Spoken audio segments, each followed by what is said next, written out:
सुंदर कहा है कि यदि हम किसी व्रत का उद्यापन करते हैं, हम किसी व्रत का यदि उद्यापन कर रहे हैं और उद्यापन यदि हम कर रहे हैं तो उद्यापन करने में भी पहला प्रयास होना चाहिए कि बाहर की जो माताएं हैं, बाहर के जो जोड़े हैं, बाहर के जो लोग हैं, उद्यापन में पहले उनको गिना जाए। और हम क्या करते हैं, अपने घर में ही उद्यापन करना है। घर की तो देवरानी जेठानी इतनी सारी हैं, वैसे भी तो बुलाना ही पड़ेगा, तो वैसे की जगह ऐसे बुला लो, गिनती की गिनती हो जाएगी और उद्यापन का उद्यापन हो जाएगा। मतलब तुम्हें काम निपटाना है, तुम्हें उस उद्यापन का फल प्राप्त नहीं करना, तुम्हें उस उद्यापन का फल नहीं चाहिए, तुम्हें केवल काम को निपटाना है, केवल काम निपटाना नहीं भाई। उद्यापन करोगी तो देवरानी तो भोजन करेगी करेगी, जेठानी तो भोजन करेगी करेगी, ननंद भी आएगी, नंदोई भी आएगा, तो इन सबको तो तुमको भोजन कराना है, पर इनको उद्यापन में नहीं गिनना है। उद्यापन में उनको गिनो जो दूसरे हैं। क्यों? हम अगर जेठानी को भोजन करा रहे हैं उद्यापन में और जेठानी झूठे बर्तन को हाथ लगा रही है, हम ननंद को भोजन करा रहे हैं उद्यापन में और ननंद पट्टी बिछा रही है, भोजन परोस रही है, काम कर रही है, तो तुम्हारे उद्यापन का फल कहां से मिलेगा तुमको? उस उद्यापन का फल भी तो मिलना चाहिए, उसका फल भी तो प्राप्त होना चाहिए। हमें फल कब मिलेगा?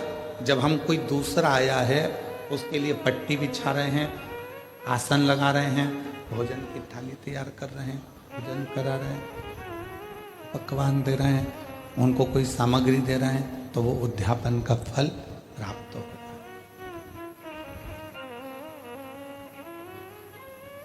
वो लेकर गया, यहाँ से थोड़ा आपने कुछ दिया, उसको कलश दे दिया, तुमने कोई सुहाग की सामग्री दे दी, कोई चूड़ी दे दी, कोई बिछुड़ी दी, कोई ब्लाउज पीस दिया, कोई तुमने उसको साड़ी दी या कोई सामान दिया, तो वो लेकर गए,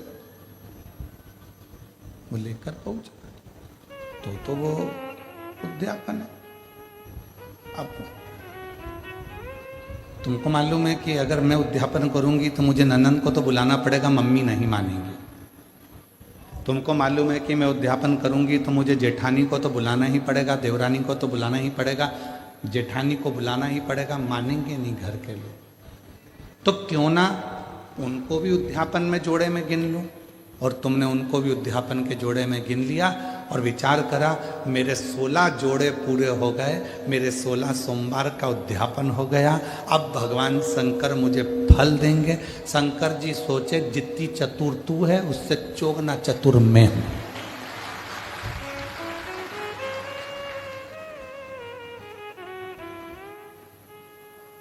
कर वापिस उद्यापन, फिर वापिस कर 16 सोमवार, वापिस 16 सोमवार कर, वापिस उद्यापन कर, वापिस व्रत कर, वापिस कर। पशुपति व्रत किस किसने करे? हाथ उठा। पशुपति व्रत जिस जिसने करे पशुपति व्रत को, पशुपति व्रत जिस जिसने भी करे हाथ उठाओ जरा। हाँ ठीक है, रखिए, प्रणाम। हम भी करेंगे, ठीक है, हम भी हाथ उठाए, हमने भी करा। और हमारी धर्म पत्नी, ऐसा कोई महीना नहीं जाता होगा जिस महीने में एक बार पूरे 5 पशुपति व्रत नहीं कर लेती है।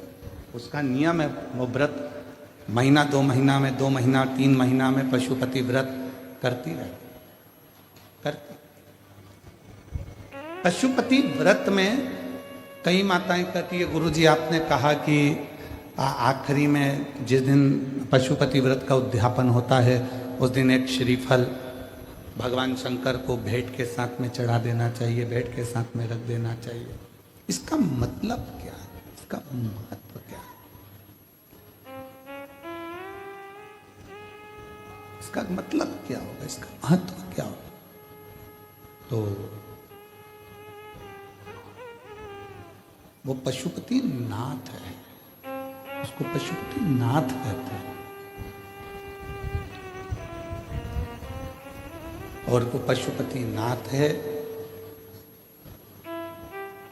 पूरे 5 व्रत में हमने मान लो कोई गलती करी हो, 5 व्रत में हमने भगवान को शीश नहीं झुकाया हो, 5 व्रत में हमने भगवान को नमन ना करा हो, तो ये जो श्रीफल है, जो ये श्रीफल, जो ये नारियल है, ये शीश का काम करता है।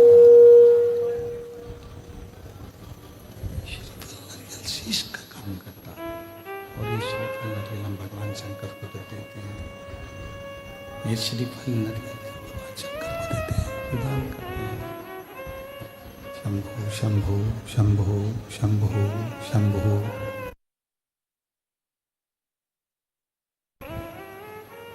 ये नारियल शीश का काम करता।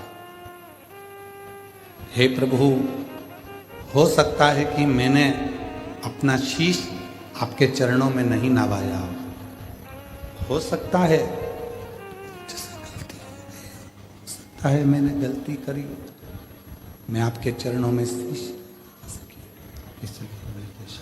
इसलिए मैंने ये शीश रूपी नारियल, मैंने ये अपना मस्तक, शंभो शंभो, मैंने अपना ये मस्तक, अपना ये शीश आपके चरणों को नमन करने के लिए दिया।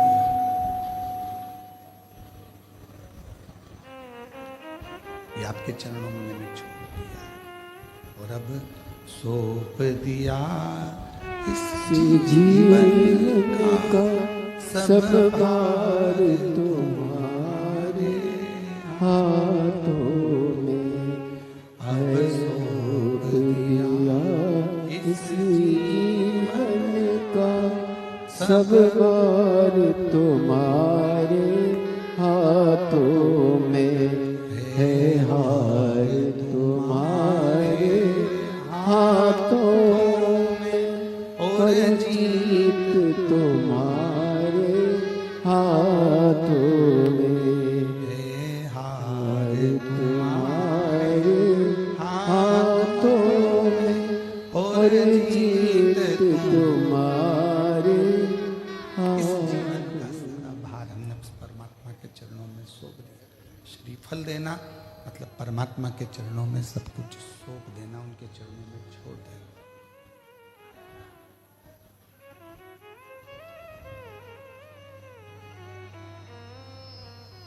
ये जितना,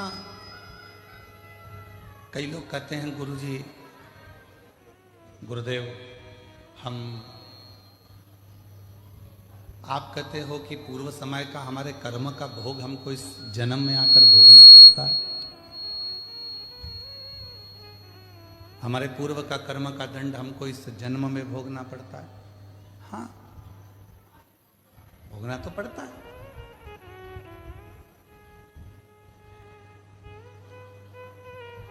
पहले जब हम छोटे थे,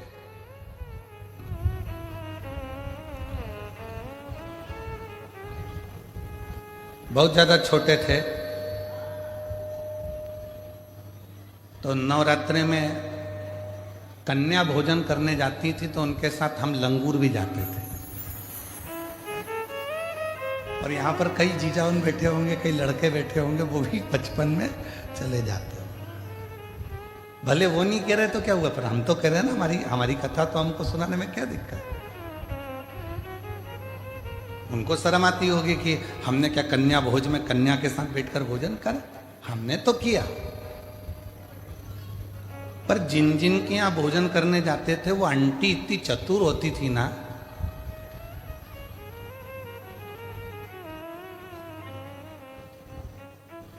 पूड़ी बनाती, हलवा बनाती, सब्जी बनाती।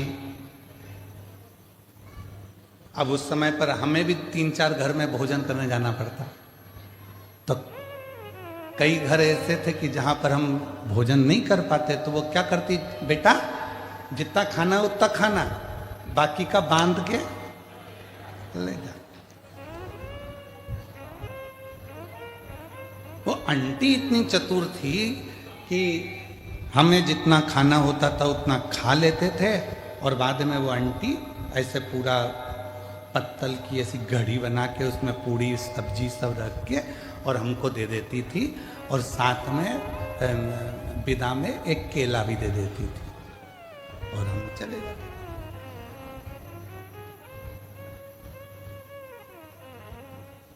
उस समय का देवी जी के समय पर जो हमने कन्या भोज में भोज करा और जो पत्तल लेकर आए, आज समझ में आता है कि उनके घर में हम पूरा नहीं खा सके तो उसने पत्तल में बांध कर दे दिया।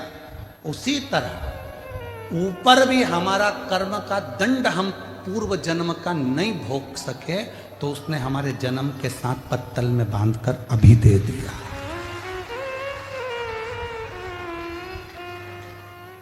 ये जितना संसार में आने के बाद हम भोग भोगते हैं, ये हमारे वहां पर नी निपटा के आए तो आज हमें भोगना पड़ता। कोई पूर्व का कर्म जो था वो हम नहीं भोग सके तो उसका थोड़ा सा भाग रह गया, और वो भाग आज हमको भोगना पड़ा।